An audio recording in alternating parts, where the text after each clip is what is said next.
लंका दहन। जब राम और लक्ष्मण वानर सेना समेत सीता जी की खोज कर रहे थे, उस समय एक ऐसा क्षण आया जब सभी भारत के दक्षिणी तट पर आकर रुक गए। दूर दूर तक फैला समुद्र और उसके अलावा कुछ नहीं दिखाई दे रहा था।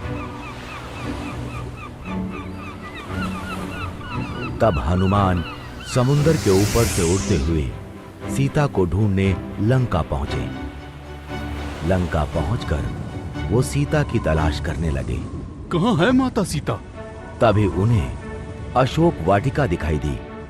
वो अशोक वाटिका में गए तो उन्होंने देखा कि एक दुखी स्त्री पेड़ के नीचे बैठी है। हो ना हो, यही सीता माता हैं। वो उनके पास गए। उन्हें देखकर सीता डर गई। कौन हो तुम? क्या तुम्हें रावण ने भेजा है? नहीं माता, मुझे प्रभु श्री राम ने भेजा है। मैं रामदूत हनुमान हूँ। नहीं, तुम रामदूत नहीं हो सकते। तुम अवश्य ही रावण के कोई मायावी राक्षस हो और भेष बदल कर आए हो। ये सुनकर हनुमान ने राम की दी अंगूठी सीता जी को दिखाई और बोले, आप मुझे नहीं जानती, किंतु इस अंगूठी को तो पहचानती हैं। ये तो मेरे स्वामी की अंगूठी है। उन्होंने ही मुझे ये अंगूठी आपको देने के लिए कहा था और ये कहलवाया है कि वो जल्द ही आएंगे और आपको यहाँ से मुक्त करवा कर ले जाएंगे। ये चूड़ामणि श्री राम को दे देना और उनसे कहना कि उनकी सीता उनकी प्रतीक्षा कर रही है। चूड़ामणि लेकर हनुमान जी ने सीता जी से कहा, माता, मुझे बहुत भूख लग रही है, इसलिए अगर आपकी आज्ञा हो तो क्या मैं इस वाटिका से कुछ फल खा सकता हूँ? अवश्य हनुमान, तुम जितने चाहो उतने फल खा सकते हो। सीता जी से आज्ञा पाकर हनुमान एक पेड़ से दूसरे पेड़ पर कूदते हुए मीठे फल खाने लगे। ये फल तो बहुत मीठे और रसीले हैं। इस बीच उन्होंने वाटिका के बहुत से वृक्ष उखाड़ दिए। ये देखकर वाटिका की देखरेख करने वाले सैनिक हनुमान को रोकने आए। रुक जाओ वानर, तुम मुझे खाना खाने से रोकते हो? ये कहकर हनुमान ने उन राक्षसों को उठाकर जमीन पर पटक दिया। लंकेश! इसके बाद और भी बहुत से राक्षस हनुमान से युद्ध करने आए, किंतु हनुमान ने एक एक कर उन सभी को धूल चटा दी।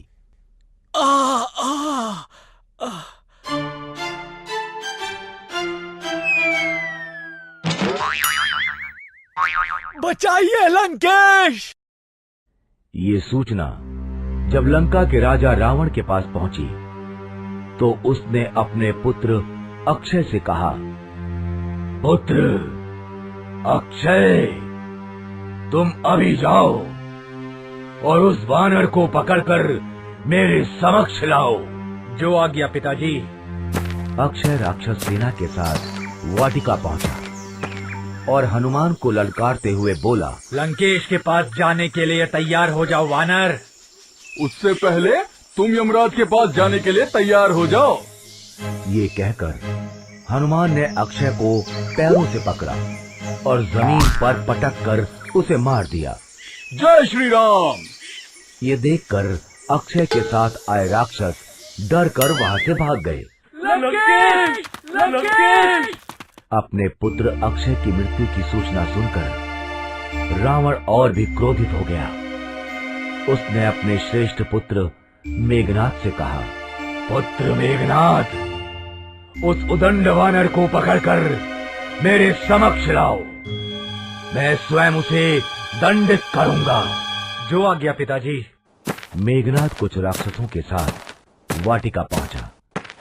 मेघनाद को देखकर हनुमान सोचने लगे, ये तो कोई बहुत बड़ा योद्धा प्रतीत होता है। अब तो क्या हुआ, मैं भी राम भक्त हनुमान हूँ।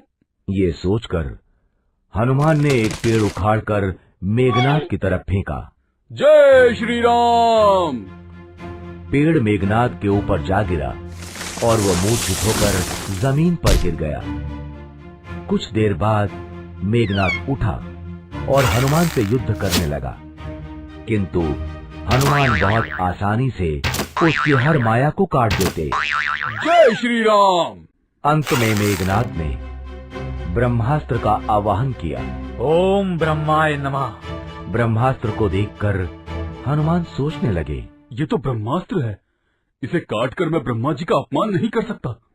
उन्होंने मेघनाद से कहा, रुको राक्षस, ब्रह्मास्त्र का उपयोग मत करो, मैं तुम्हारे साथ चलने के लिए तैयार हूँ। मेघनाद ने ब्रह्मास्त्र को लौटा दिया और नागपाश से हनुमान को बांधकर रावण की सभा में ले गया। रावण ने हनुमान से कहा, मूर्ख वानर, तुम कौन हो? तुम्हें किसने भेजा है? मैं रामदूत हनुमान हूँ। मुझे उन्होंने भेजा है जिन्होंने शिवजी के महान धनुष को तोड़ा, महाबली बाली का वध किया और जिसकी पत्नी को तुम छल पूर्वक हर कर लंका ले आए हो। मुझे उन श्री राम ने भेजा है। बहुत ज्ञान की बातें करते हो। लगता है तुम्हारी मृत्यु निकट आ रही है। मेरी नहीं अपितु तुम्हारी मृत्यु निकट आ रही है। अभी भी समय है रावण, सीता माता को लौटा दो और प्रभु श्री राम से क्षमा मांग लो। ये सुनकर रावण बहुत ज्यादा क्रोधित हो गया। उसने कहा, अभी इस वानर का वध कर दो। तभी सभा में बैठे रावण के भाई विभीषण खड़े हुए और बोले, नहीं भैया, ये दूत है और किसी दूत को मारना नियमों के विरुद्ध है। इस पर रावण ने सभा में बैठे दूसरे मंत्रियों से पूछा तो उनमें से एक ने कहा, लंकेश, वानरों को अपनी पूंछ बहुत प्रिय होती है, क्यों ना इसकी पूंछ में आग लगा दी जाए? हाँ, यही सही रहेगा। इससे किसी नियम का उल्लंघन भी नहीं होगा। और फिर रावण ने सैनिकों को आदेश देते हुए कहा, इस वानर की पूंछ पर कपड़ा लपेटकर उसमें तेल डालकर आग लगा दी जाए। राक्षसी सेना हनुमान की पूंछ पर कपड़ा लपेटने लगी। हनुमान अपनी पूंछ को लंबा करते गए। फिर राक्षसी सेना ने हनुमान की पूंछ में आग लगा दी और उन्हें छोड़ दिया। हनुमान वहां से कूदकर बाहर आए। जय श्री राम। और फिर एक महल से दूसरे महल पर कूदते हुए पूरी लंका में आग लगाने लगे। जय श्री राम, जय श्री राम। जल्द ही आग फैल गई और पूरी लंका जलने लगी। किंतु इस आग से सीता की अशोक वाटिका और विभीषण का महल नहीं जले। धीरे धीरे हनुमान की लगाई आग में पूरी लंका राख हो गई। फिर हनुमान ने समुद्र में अपनी पूंछ पर लगी आग बुझाई और श्री राम का नाम लेते हुए वानर सेना की तरफ उड़ गए। जय श्री राम। इस तरह हनुमान ने सीता माता का पता लगाया और रावण की लंका दहन की।